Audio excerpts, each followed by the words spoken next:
ఆ యొక్క కష్టం వచ్చింది, మరణకరమైనటువంటి వార్త వచ్చింది. ఆ మరణకరమైనటువంటి వార్త వచ్చినప్పుడు హిజ్కియా ఏం చేశాడంటే దేవుని ఎదుట ప్రార్థన చేశాడు. మనం ఏం చేస్తామంటే మన కష్టాలను ఇతరులకు చెప్పుకుంటాము, కానీ ఆ కష్టాలను తీర్చేటువంటి దేవునికి మనము విన్నవించుకోలేం. ఆ కష్టాలను తీర్చేటువంటి దేవుణ్ణి మనము గణపరచలేం. నిజమే కదా, నా కష్టాలను దేవుడు తీరుస్తాడు, నా శ్రమలను దేవుడు తీరుస్తాడు, నన్ను బాగు చేస్తాడు అని మనము దేవుని సన్నిధికి రాలేం. నీకు కష్టం వచ్చినా, నీకు శ్రమ వచ్చినా మొట్టమొదటిగా నువ్వు చేసే పని ఏమిటంటే ప్రార్థనను విడిచిపెడతావు. కానీ హిజ్కియా ఆ విధంగా లేడండి. హిజ్కియా ఏ విధంగా ఉన్నాడు అని అంటే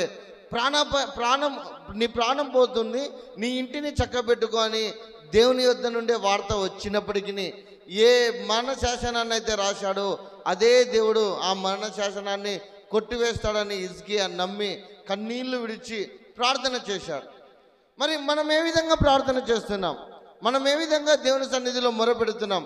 మనం ఇందాక పాడాం, నా చింతలన్నీ నువ్వు తీరుస్తావని పాట పాడాం, ఆరాధించాం.